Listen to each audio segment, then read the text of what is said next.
Hello friends, welcome back to our YouTube channel Vedic classes. Okay, आज अपने discuss करेंगे accounts में चैप्टर नंबर 5 जिसका नाम है एडमिशन ऑफ पार्टनर्स। अब बोलोगे सर ये कितने मार्क्स में आता है, तो मैं पहले वो क्लियर कर दूं। ये एक सेक्शन ई में इसके 2 क्वेश्चन आएंगे और कितने मार्क्स है, ईच क्वेश्चन 8 मार्क्स। मतलब अगर आपने एडमिशन चैप्टर अच्छे से सीख लिया तो ये आपके 16 मार्क्स कवर करके जाएगा। आज के लेक्चर में अपने डिस्कस करेंगे कौन से चीज इसमें इंक्लूड होती है, कौन से अकाउंट बनाने हैं, क्या रहेगा, कैसे रहेगा। स्टार्ट करते हो। Admission of partners. अब एडमिशन ऑफ पार्टनर का मीनिंग क्या है भाई?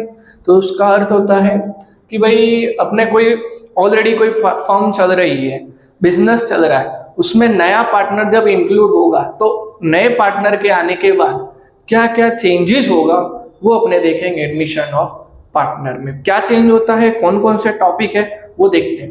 तो सबसे पहला वाला जो टॉपिक है वो आपको देखना है न्यू पीएनएल रेशियो। कौन सा रेशियो भाई?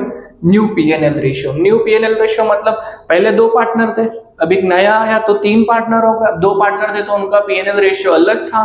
नया पार्टनर आएगा तो उसके साथ भी पीएनएल रेशियो में कितना चेंज आएगा वो अपने देखेंगे। अब न्यू पीएनएल रेशियो में इंक्लूड होता है तुम्हारा सेक्रीफाइस रेशियो। कौन सा रेशियो मित्रों? और सेक्रीफाइस रेशियो का फॉर्मूला है, आपको पता ही है। इसके पहले वाले में अपनों ने बताया था old minus new. Done. First point अपनों ने देखा न्यू पीएनएल रेशियो। सेकंड अपनों ने देखा सेक्रीफाइस रेशियो। सेक्रीफाइस रेशियो कब काम आएगा? In the calculation of goodwill. जब भी गुडविल की कैलकुलेशन होगी तब ये अपने लिए बहुत ज्यादा इंपॉर्टेंट रहेगा। ओके, थर्ड वाला देखते हैं रिवैल्यूएशन अकाउंट। कौन सा अकाउंट? रिवैल्यूएशन अकाउंट मतलब changes in the value of assets liabilities. सीधी सी बात है सर, नया पार्टनर आया है तो अपने साथ कुछ ना कुछ लेकर आएगा। अब कुछ लेकर आएगा, वो असेट रहेगी, क्या लेकर आएगा, कितना चेंज होगा, वो चीजें अपने देखेंगे किसमें? रिवैल्यूएशन अकाउंट में। उसके बाद चेंज हो जाती है वैल्यू। जैसे असेट फर्स्ट एग्जांपल लेते हैं, लैंड एंड बिल्डिंग इतना था, वो इंक्रीज हो गया, डिक्रीज हो गया, तो वो चीजें अपने को दिखाती है क्या? रिवैल्यूएशन अकाउंट में। नेक्स्ट आपका जो पॉइंट आएगा उसका नाम है गुडविल। ओके, बहुत ज्यादा इंपॉर्टेंट टॉपिक है गुडविल, क्योंकि अगर पार्टनर्स का जो एडमिशन है और रिटायरमेंट है, बच्चा सबसे ज्यादा फंसता है तो गुडविल वाले पॉइंट से। आगे इसके बारे में बताऊंगा। 4 पॉइंट आएंगे गुडविल में, कैसे भी करके वो आपको प्रिपेयर कर ही लेने हैं। अगर वो प्रिपेयर करोगे और डन है तो आपको मैं गारंटी लेके बोलता हूँ गुडविल के कोई भी पॉइंट में आपको क्वेश्चन आएगा नहीं। ओके, नेक्स्ट आता है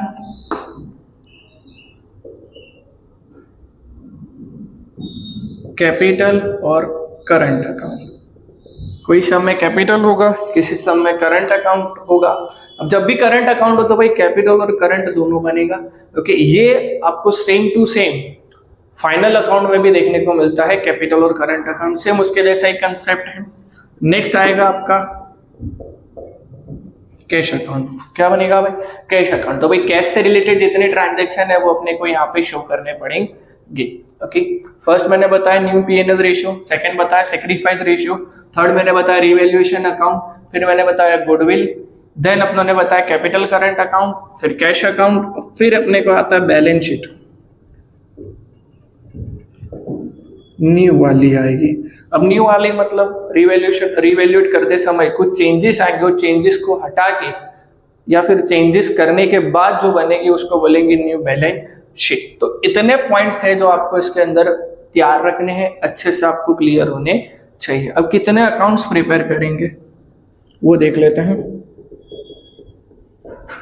अकाउंट्स में नंबर 1 पे आता है आपका रिवैल्यूएशन अकाउंट। नंबर 2 पर आता है आपका, ध्यान से देखना मित्रों, या तो कैपिटल लिख लो या तो करंट अकाउंट लिख लो। थर्ड नंबर पे जो आता है वो है आपका कैश अकाउंट। अब कैश एंड बैंक अकाउंट भी बोलते हैं उसको, तो ध्यान रखें वो चीज। और 4 नंबर का जो टॉपिक है वो है आपका बैलेंस शीट।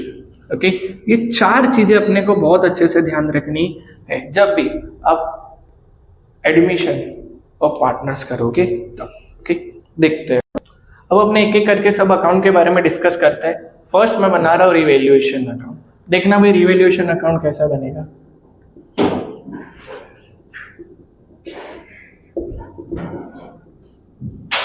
यहां पर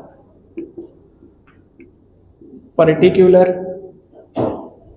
फिर यहां पर आएगा आपका अमाउंट, सेम चीज यहां भी फॉलो होगी, पर्टिकुलर और देन अमाउंट। बहुत छोटा सा बना है, खाली समझने के लिए है, आगे सम्स आएंगे फिर उसको अपने प्रॉपरली समझेंगे। ये रुपीस की साइन है, डॉलर मत समझ लेना भाई, थोड़ा राइटिंग ऐसी है अपनी।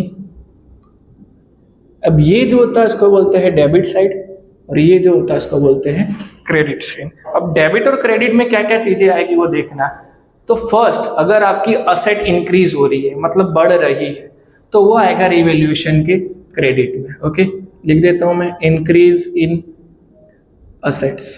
कोई भी टाइप की असेट आपकी इंक्रीज हो रही है तब। और अगर आपकी असेट डिक्रीज हो रही है तो वो आएगा रिवैल्यूएशन के डेबिट्स में, है ना। नेक्स्ट, अगर आपकी लाइबिलिटीज इंक्रीज हो रही है तो वो आएगा आपके यहाँ पे इंक्रीज इन लाइबिलिटीज, और यहाँ पे डिक्रीज इन लाइबिलिटीज। बोले सर इंक्रीज डिक्रीज का कुछ पता नहीं चल रहा है, कुछ इजी वे बताओ।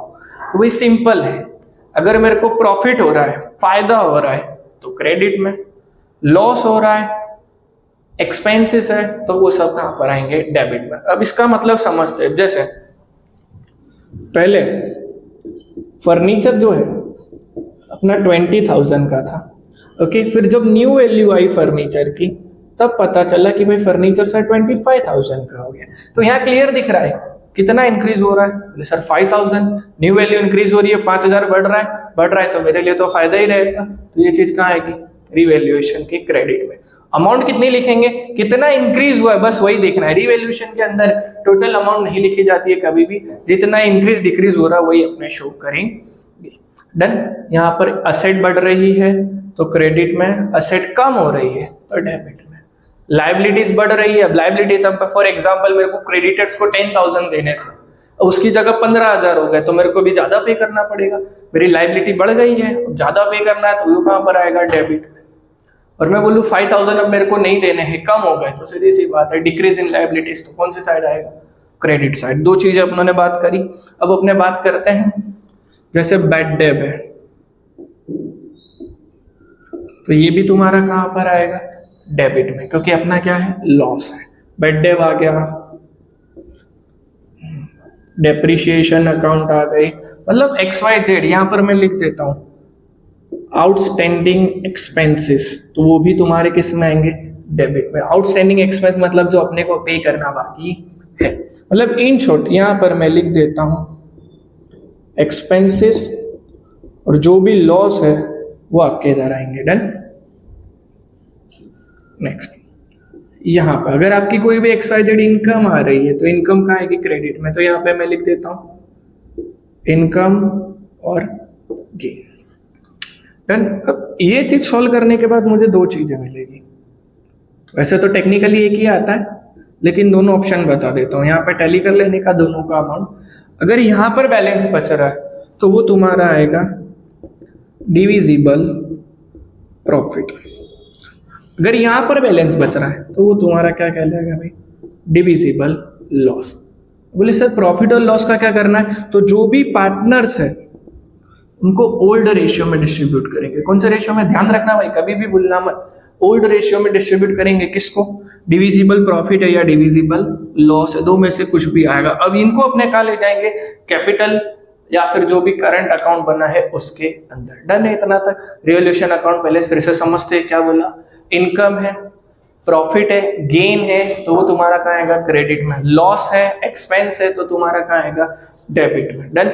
लास्ट में दो चीजें मिलती है, वैसे तो दोनों साइड बता रहा हूँ, निकलता तो एक ही है, या तो प्रॉफिट निकलेगा या तो लॉस निकलेगा। अगर डिविजिबल प्रॉफिट है तो डेबिट साइड, लॉस है तो क्रेडिट साइड। डन। अब इसके पहले अपनों ने देखा रिवैल्यूएशन अकाउंट, अब हमने देखेंगे कैपिटल अकाउंट। तो कैपिटल अकाउंट में फर्स्ट ये वाली चीज हर एक में करने का होता है, यहाँ पे टू होता है और यहाँ पे बाय। फर्स्ट जो कैपिटल अकाउंट का जो भी आपका ओपनिंग बैलेंस देके रखा होता है तो उसको लिखते हैं यहाँ पे by balance brought forward. Okay, दो पार्टनर्स का होगा, नए पार्टनर की कैपिटल का बैलेंस कभी नहीं होता है, ध्यान रखना ये चीज। वो तो जब नया पार्टनर कैपिटल लाता है तब डिस्कस करते हैं, अब इसमें कुछ भी नहीं रहेंगे। कैपिटल अकाउंट में क्या होगा वो ध्यान देना। फर्स्ट अपनों ने ये देख लिया कि भाई बैलेंस ब्रॉड फॉरवर्ड होता है, डन। नेक्स्ट क्या चीजें आती है, अब देखना कोई भी प्रकार के रिजर्व्स होते हैं, फंड्स होते हैं, बराबर, उसके बारे में डिस्कस करते हैं। तो वो सब चीजें कहाँ आएगी, मतलब इन शॉर्ट आपकी जो क्वेश्चन के अंदर बैलेंस शीट देकर रखी होती हो उसमें जो लाइबिलिटी साइड में कुछ रिजर्व्स होते हैं, फंड होते हैं, सरप्लस होते हैं, बराबर, वो चीजें अपने को यहाँ शो करनी पड़ती है। जैसे WCF वर्कर्स कंपनसेशन फंड होगा तो वो भी कहाँ पर आएगा भाई, लाइबिलिटी के। लाइबिलिटी है तो मतलब समझ लो कौन सी साइड आएगा, कैपिटल के क्रेडिट साइड में। क्लियर। यहाँ पर एक एक्स्ट्रा पॉइंट ऐड होता है, वो है गुडविल प्रीमियम के बारे में। और गुडविल प्रीमियम क्या है, तो गुडविल प्रीमियम वो चीज है जो अपने न्यू पार्टनर जो अपनी गुडविल लाता है उसको कहाँ पर और कैसे सेट करना है वो अपने देखते हैं गुडविल प्रीमियम के अंदर। दूसरी बात बताई मैंने, जैसे WCF आ गया, ओके, इन्वेस्टमेंट फ्लक्चुएशन फंड आ गया। एक चीज देखने का भाई, सिंपल सी बात है, अगर लाइबिलिटी साइड में कोई फंड या रिजर्व है तो उसको अपने डिस्ट्रीब्यूट करेंगे कहाँ पे, कैपिटल अकाउंट के क्रेडिट साइड में, डन। एक और चीज, कभी भी फंड रिजर्व ये सब अगर आप डिस्ट्रीब्यूट करते हो तो ओल्ड रेशियो में आएगा। कौन से रेशियो में आएगा, ओल्ड में यहाँ पे लिख देता हूं, रिजर्व सरप्लस फंड, ये आएगा किसमें, फर्स्ट पॉइंट ओल्ड पार्टनर्स में आएगा। और कौन से रेशियो में आएगा, ओल्ड रेशियो में। ये चीज दिमाग से नहीं जानी चाहिए, जो भी रिजर्व है, फंड है, सरप्लस है, वो ओल्ड पार्टनर में डिस्ट्रीब्यूट होगा और कौन से रेशियो में होगा, ओल्ड रेशियो में, भूलना मत। ओके, अब मैं आपको तीन चीजें बता दूं, रेशियो के बारे में डिस्कस कर रहे हैं तो फर्स्ट वाला आता है आपका ओल्ड रेशियो। ओके, अब ओल्ड रेशियो मैंने आपको बताया, जितने भी सरप्लस रिजर्व फंड है, लाइबिलिटीज और असेट साइड की जितने भी है जो डिस्ट्रीब्यूट करने चाहिए पार्टनर्स को, बराबर, उसमें कौन सा रेशियो याद रखेंगे, ओल्ड। फिर सेकंड आता है अपना न्यू P&L रेशियो। अब न्यू P&L रेशियो का क्या यूज है, तो भाई न्यू P&L रेशियो में जो नया पार्टनर का जो भी पार्ट होता है वो पार्ट टोटल फर्म की अगर गुडविल देके रखी हो तो नए पार्टनर की गुडविल कितनी होगी वो डिसाइड करने में यूजफुल रहता है। थर्ड वाला आता है अपना सेक्रीफाइस रेशियो। अब सेक्रीफाइस रेशियो तो सीधी सी बात है, ओल्ड माइनस न्यू करेंगे, और सेक्रीफाइस रेशियो कहाँ यूजफुल रहेगा वो भी मैं यहाँ लिख देता हूं,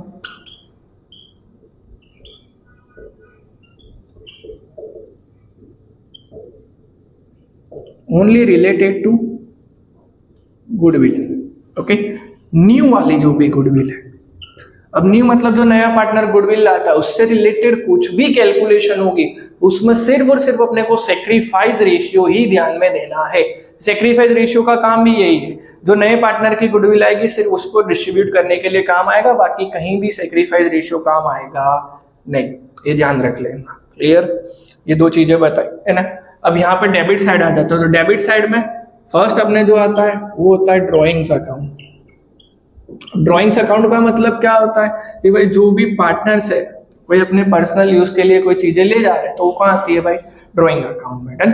ड्रॉइंग अकाउंट के बाद आता है कभी भी यहाँ पर, अब जो आपकी असेट साइड के जो भी एक्सपेंडिचर्स है या फिर असेट साइड का जो भी रिजर्व है जिसको डिस्ट्रीब्यूट करने का आता है वो आप कौन सी साइड करोगे भाई, डेबिट साइड।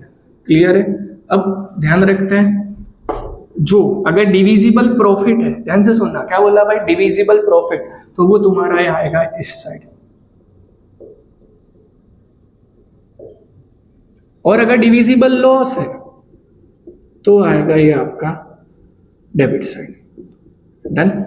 फिर यहां पर अमाउंट की टैली की जाती है, जो भी अमाउंट रहेगी, अगर कोई बैलेंस बचता है, अब डेफिनेटली आपको ये चीज पता ही होनी चाहिए कि कैपिटल अकाउंट का जो भी बैलेंस बचेगा वो ऑलवेज कौन सी साइड बचता है, डेबिट साइड, और उसको क्या बोलते हैं, बैलेंस कैरी फॉरवर्ड।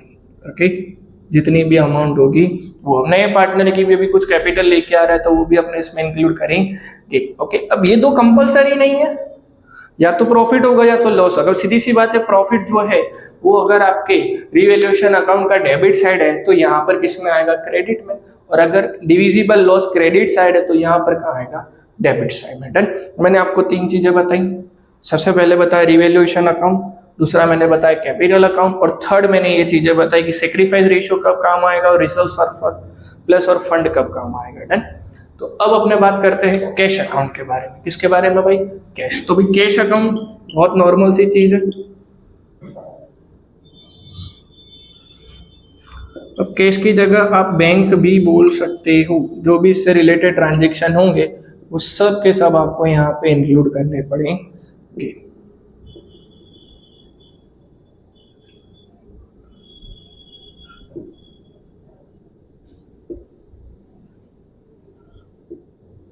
अब कौन कौन से इंक्लूड होंगे ध्यान से देखना। चलिए शुरू करते हैं। तो ऑलवेज जब भी उसका ओपनिंग बैलेंस है तो यहाँ पे लिखोगे पहले तो टू और बाय कर ही देना है।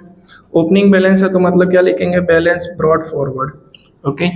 देन